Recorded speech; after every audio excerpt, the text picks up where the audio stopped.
Education during a pandemic. Open our schools for virtual learning. How are these choices impacting our children, our teachers, and students in general? How do we support schools? How do we support students? How do we support educators, especially during this time? Hi, welcome to Virtual Conversations. I'm Charlene Bowden, and joining me today are three dynamic women who are going to discuss this topic with me, tell us how their students are doing, how they're doing during this time, and hopefully give us some more information on how we can support not only our children, but our educators as we navigate through these waters. So joining me are Andrea, Felita Stringfellow, and Heather Bowden. Ladies, thank you so much for being part of the conversation. Thanks for having me. Thank you. Yes, indeed. So I want to start with Andrea. If you would please introduce yourself to our audience. Andrea Hurd, and I am from New Orleans, Louisiana. This year in 2020 will be my 11th year as an educator serving here. I began serving in elementary school, teaching 5th grade, then I moved to high school, and now I teach collegiately. So now I am teaching other teachers how to teach. And I'm also an education consultant here in New Orleans. And so I'm so happy to be here on today. Thank you so much. Felita. Hello, everyone. I'm Felita Stringfellow. I am currently working in the Atlanta area. I'm from Atlanta, Georgia. This is my second school year. My first was with special education, and this year I'm working with kindergarten. I'm a mother of 3 children who are all living in this new virtual reality, and I'm just so happy to be here. Yes, thank you. And You're welcome. Heather? I'm Heather Bowden. I am from Atlanta, Georgia as well. I have been teaching for 6 years, 5 years being in 5th grade. This is my first year in 4th grade. I have taught in similar schools, Title I schools, this entire time. I serve mostly ESOL students at my school. I am a student myself at Georgia State University, and I am a dog mom.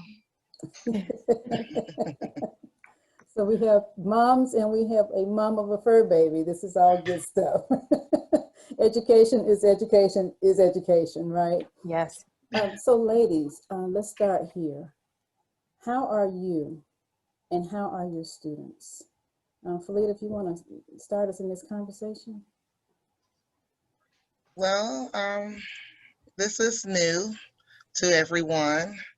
I'm doing pretty good. This year, we were more prepared.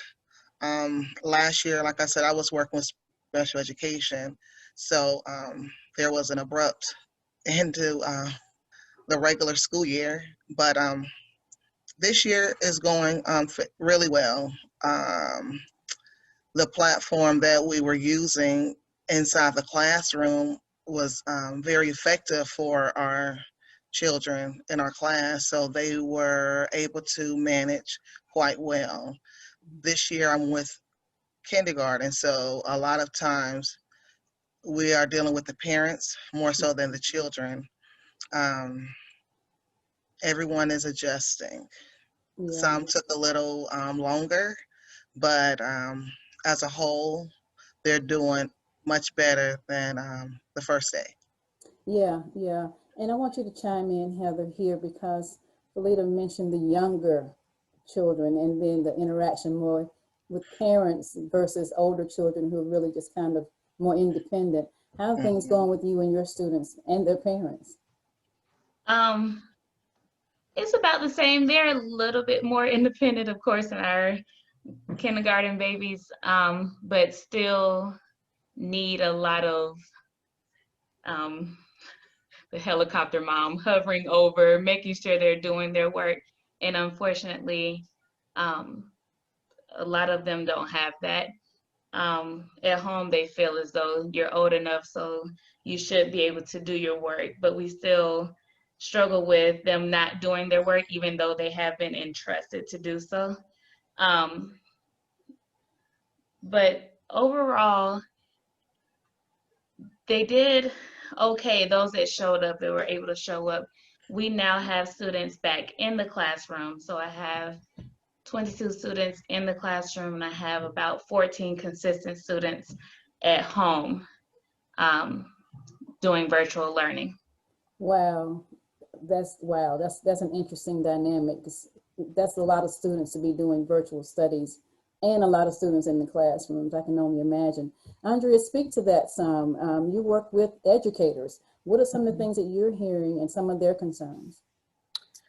Well, on the front, teaching the educators, we are at 100% virtual. So we're not back inside of the classroom. But when we do have class and I'm doing my own temperature check with them as teachers or paras, wherever they are in it, they are there's a mixture. So some are doing virtual instruction, some are doing like a hybrid mixture. Some are in person, but I hear a lot of my teachers are, they're stressed. They're stressed, they're disappointed. They miss being back in the classroom because unlike what Felita said, that they had really good systems where she is, here in New Orleans, we haven't quite figured it out so well just yet. So we're still in this huge transition with just getting comfortable and getting used to teaching virtually. And it's we're still getting there. We're still getting there. Yeah. Can you speak to some of the specific challenges that teachers are facing? Andrew, you can start the conversation, and then Felita and Heather, you can chime in however appropriate. Well, teachers here didn't do much summer training. And so because that didn't happen during that time, there's a lot, I see that there was a lot of scrambling going on. And so with the older kids, because my son, he's 15, they're able to get up and do what they're supposed to do. Sometimes it's not consistent because there's a lot of, absences here and there, but even more so with the younger students, I'm hearing that attendance is low, or they aren't getting the help that they need at home because mom or dad is still working. Even if they're at home sitting next to the child working on a computer themselves, it's tough to be able to juggle both. And so that's what I'm hearing. A lot of some of the students are not turning in work because this is still new. It's just still a lot. And so what I'm seeing is happening is that there's a lot of instruction that's being missed. There's a lot of work that at this point in October, after October 1, you're in school, your systems, what's going on, you have a routine. We're still not there yet. And so we are looking at some serious learning gaps right now that I can foresee. If if this keeps going this way, we're going to be missing a lot from this school year. Yeah. Felita and Heather specifically. So some schools closed, and I think one of you mentioned this during the second half of the school year last year. And the school districts had to scramble to figure this out. Mm-hmm. I know it was challenging for everybody, but as Andrea has mentioned, teachers did have a couple of months this time, over the summer to get ready for the fall. Did you feel better equipped to support the parents and the teachers after having a couple of months to catch your breath and then hitting August 1st or whatever the date was in August when school? Did you feel better equipped? Definitely. We had a lot of, what's the word? there were a lot of courses that were given to us to have us, I guess, to be prepared for this school year. And they did a dynamic job, the facilitators, getting us familiar with the different platforms. Zoom, like what we're on right now, Yes. is a big plus for us.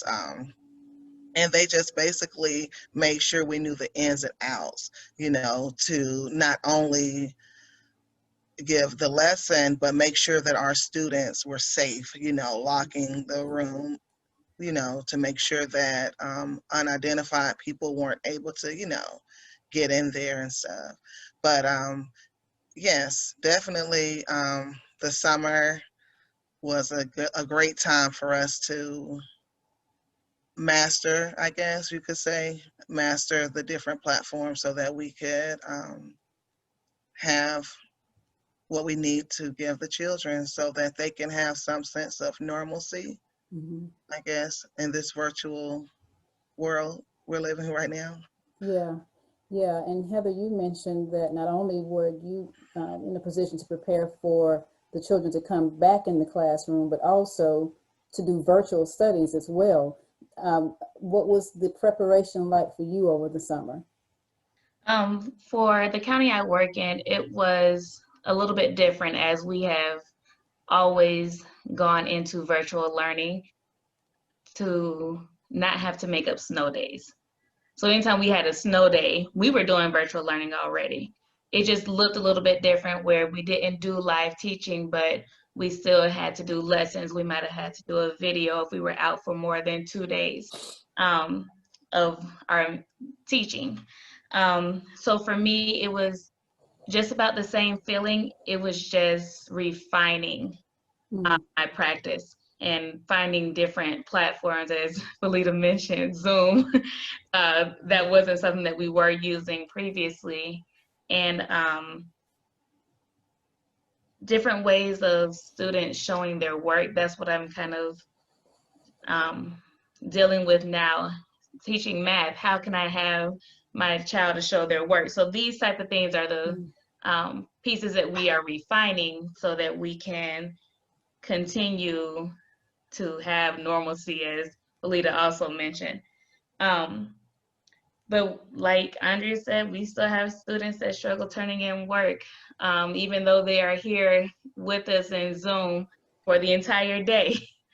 Even still, they're not just pressing submit, or they're not doing it at all, whichever case. And the county is accounting for the gaps that we are seeing now, and are accounting for the gaps that we will see by the end of the year. That's interesting. That's maybe a good segue. I was reading something. I want to quote you all an article that I saw from the Harvard Gazette.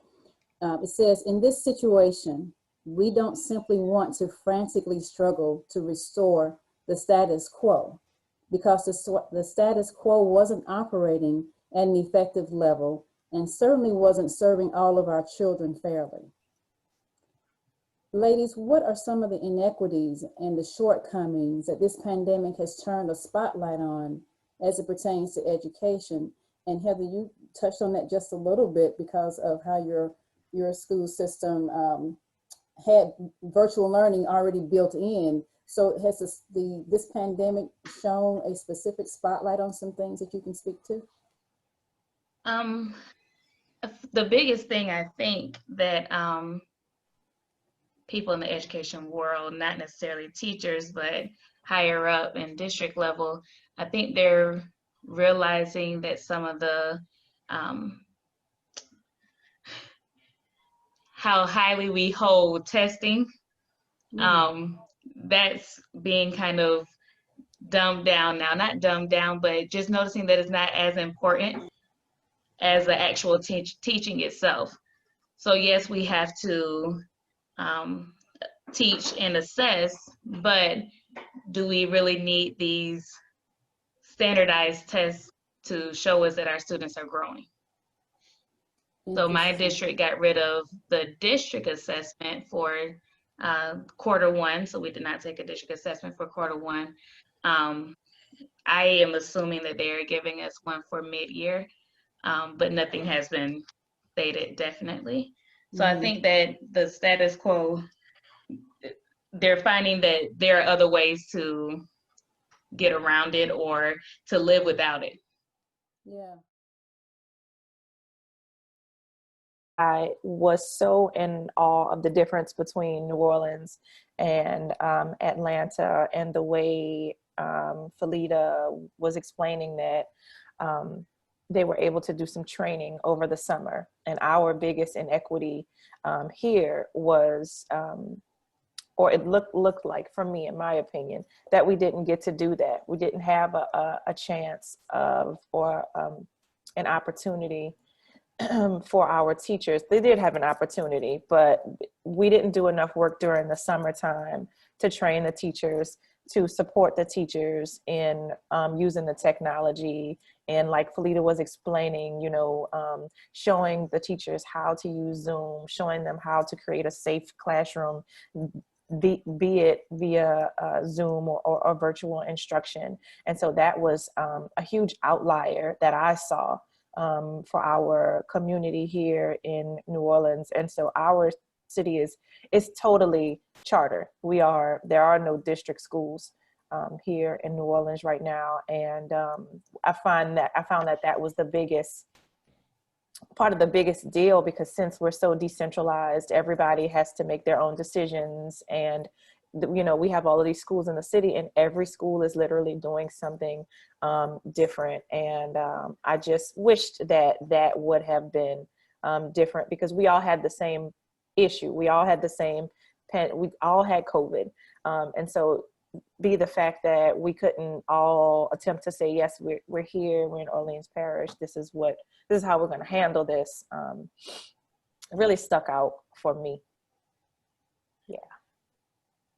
Yeah, thanks for sharing that. Sorry, before we move on, can I say something real quick? Sure. Even though our school district planned for students' return and how that would look, it was still poor planning.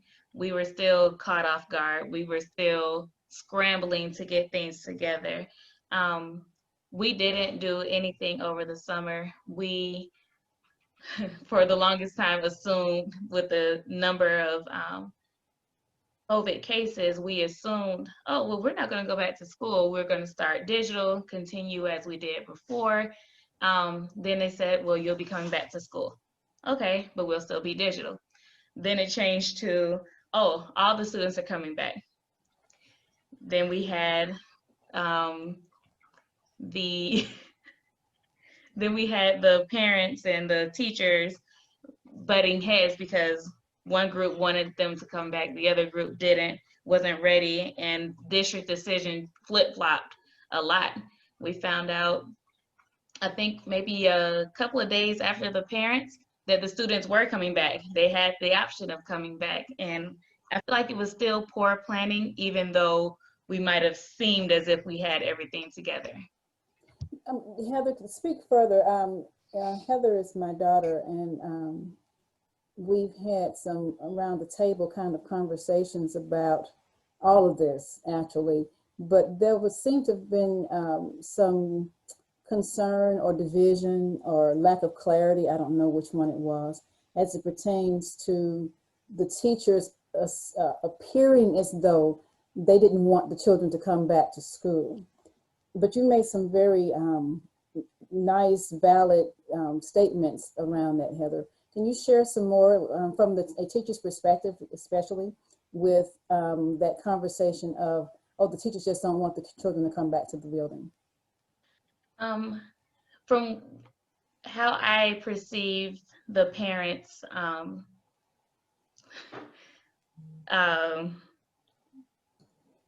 judgment, they made it almost seem as though the teachers didn't want to come back at all, like never. And the teachers are saying, yes, we want them to be back. We're teachers, by all means, this is what we do. It's not that we're not trying to have the kids. And watching board meetings and parents calling us lazy and comparing us to nurses and how nurses don't go against what their job is it was unfair. Um, and the teachers were just trying to get their point across of when it's safe, when we can teach your kids in this environment safely, that's when we feel the students can come back. But that I don't feel that that message was heard, especially in my county, I should say. Just speaking on my county, I don't feel that message was heard. And there are classes with over 30 students in one classroom at a time, and it's just it's it's awful to me. It's just awful. So what is it like? I don't mean to just hold on, Felita and Andrea. I'm coming back to you. What is a day like for the children, Heather? Tell us about that 8 to 2, 8 to 3. What does that look like? So the students are coming in. They're no longer having breakfast with their friends in the cafeteria. They're now coming into the classroom to have breakfast. And with me, I'm not okay with being in the classroom with mask off and potentially having them talking and all of that. So I have them eat in a separate area. I teach as normal, but then when you get to small groups don't look the same. Make sure they're spread out. Make sure the desks are arranged in a way where we can socially distance, but we're not 6 feet apart. We're not even 3 feet apart. And then they go into lunch, where again, they're in the classroom and we have to put on a movie. That's another thing. They were so against movies being played in school, and now it's, yeah, absolutely, put on a movie. That way they're not having a discussion during lunch with their mask off. And the movie finishes, we go outside. Stay away from your friends. Nope, you're too close. Put your mask back up. If you can't breathe because you just got through running, all the way off to the side, take your mask down, and then you can join your friends again. Hallways, it takes forever to get anywhere because we're all one directional. Hallways. So from my room, if I go correctly, mind you, to the restroom that I'm supposed to use, I also have to go downstairs, come back upstairs to get back to my classroom. Oh, directions, yeah. It takes 10 minutes to do a bathroom break now. That's a lot. That's a lot of adjustments. And we're talking about, I gotta just keep going back to the kindergartners, the youngest people who this is their first time even going into a school, and it looks the way that it looks. But I want to shift now to our older children, especially those that are getting ready to graduate and go to college. How do we prepare them? How do we prepare them for that major transition in their lives? Felita, you or Andrea can speak to that. Well, from a mom's point of view, just being supportive, being Anthony's support, making sure that he's focused on his grades, and just kind of letting him know that he's getting a head start to college life, and that makes him smile, but some days it's sad, they have their senior stroll day, but the stroll day was basically them in a car waving at their friends. Senior picture day took about a week because they could only have a few, students in at a time. But it's different. It's different being a mom. The only thing I can do is just, like I said, support him and make sure that his mind is where it needs to be. Yeah. Andrea, takeaways. We're here. We are here. Educators are here. And thinking about the future, how this time is going to impact education from now forward. What do you say to that? What are some of our takeaways from now, and how do we prepare and equip moving forward? One, I think it's important for us to be very honest with how we decided to deal with the pandemic. And as school leaders, in particular, to hold themselves accountable. If you're a professional, because there are a lot of decisions being made that are affecting our children and their academic learning right now. So I think it's very important for us to constantly be in reflection as we move through these days. Also to really begin to think proactively, make some adjustments, and try to make them quickly that are for the best of the well-being of everybody. And parent-wise, it's sort of like the same. When I went to school, parents, I felt like it was more parental involvement that was involved, and we need that again. If we're going to keep going this way, or if we're going to if this is still going to be like this, it's October, the year is not over. We still have a quarter left going on. I think right now we need to begin to have those conversations and make those adjustments so that we can get to some type of routine, some type of consistency, to where we are. It may not be the most ideal or the very best, but to learn what we're doing, because we have a long way to go. We have a really, really long way to go. We're not done yet. And so maybe taking notes from K through 12 incorporated, the online schools. They do this all the time. This is what they do.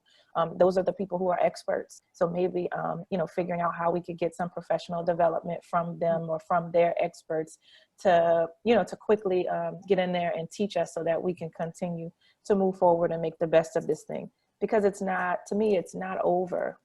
It's really not over. I actually think that this could be, like, for older students, I think the virtual learning may be good. Maybe it could be an actual option for you once you get to 7th grade, to 12th grade. Because I know my son, he's in high school and he's doing very well with this. He really likes it. He's like, I don't really feel like I want to go back to school, Mom. And it's just teaching him, just like Felita said, that this is what college is going to look like. There will be no one maybe waking me up all the time, or, keeping my schedule, and I have to do this myself. And so I think for some of us it works well, for some of us it does not. But I do think it opens up an opportunity for us to do school differently, and even to, quite honestly, do it better for some of us, because we don't all have to go to the schoolhouse to learn. And so I was hoping that this would give us a really good option to be able to finally do school differently than what we've been doing it for the hundreds of years that we have. So, yeah.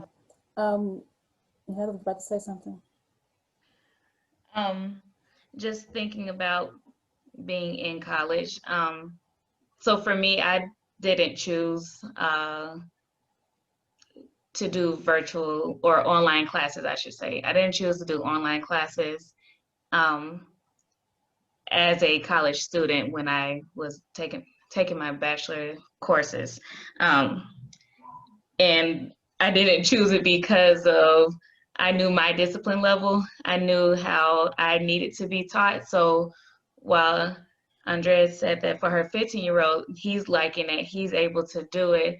But I'm sure with the help of Andrea, he is able to succeed in it. And she still does have that parent involvement, even though he is 15.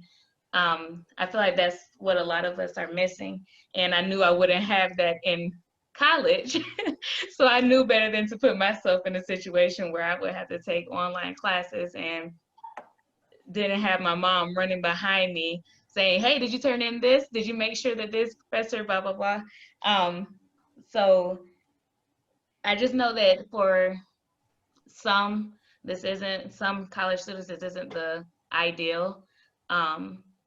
But as of right now, this is where it is. So I do like that the high school students are getting exposed to it, because this might be where it is, and you just have to make do with what you have presented in front of you. Now, in my district, there was already um, an option for the children before the pandemic. In fact, a few years ago, my son had to take a summer course, and it was through a virtual academy, you know. And so what they allowed the parents to make an option to have your child to go to this program, and it's K through 12, but it's just through our school system, similar to that K through 12 that Andrea was talking about before. Yeah. So, education in the pandemic. So we have some pros, we have some cons. We have more parent involvement. We have children that are adjusting, doing the best that they can to adjust to this environment. Educators who really want the best for their children. As we wrap things up, ladies, and thank you again for your time. We've had some technical hiccups along the way, but we've made it to the other side. In closing, what is any final thought that you want to share at this point, whether it's in speaking to the parents and giving them encouragement or tips or information on supporting their young person? Do you want to speak to other educators and encouraging them through this time? Just what are your closing comments here? We're going to make it. To the parents, the children, the educators, the daycare workers who are trying to assist in the learning pods, you know, just keeping our head above water, you know, take advantage of different programs, different trainings, and don't be afraid to ask questions. The teachers have their office hours are there for you, you know. It's better to do that instead of, you know, distracting the classroom. Just being there for each other, you know, even talking to your colleague, you know, making sure they're okay, making sure they're in a happy place, you know, coming to an environment like we have right now, you know, discussing how you're feeling about it, what can we do to make it better. So just saying that we're gonna make it. We're gonna get through this. To piggyback off of Felita, get my words together. Just encouraging parents that resources are available. There are a lot of places that are offering free tutoring. There are some colleges that have tutoring built into curriculum for some courses. And if you hear about something, go ahead and take advantage of it. Don't wait until it's too late. Don't, like Andrea said, we have another quarter. We still have time to get our students where they need to be. And don't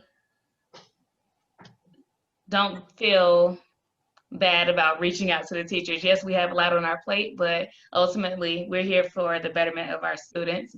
And that's my first goal, is to find ways to help my students, to help my families to get through this, because I know it's not easy.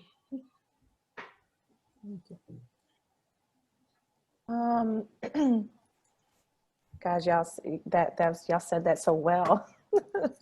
Really, it's exactly how I feel. But for educators, hang in there, breathe.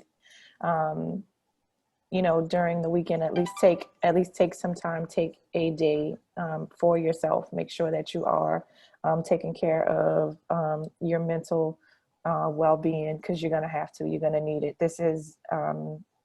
We are not done. We're nowhere near done. It is okay to you know, to feel the feelings that you're feeling, but don't let them consume you, because there are some little people that are really depending on you. But we also need you well, but we still have jobs to do. I would say that I don't think that it is time to let up, to not keep your foot on the gas. We know in teacher world and teacher term, we know that in October is when we really like pick it up and we get things going. And I think it should be the exact same way, the exact same severity that we take it any other time, if not even more. It's just time for us to gain our second wind. And to, just like we're teaching children to learn ourselves. So yes, it may be uncomfortable, but this is an opportunity for you to, you know, gain another skill set under for yourself, actually. So when we shift our mindsets to thinking of it positively, it can very much work out for us. Parents, please hang in there. Stick close to your children.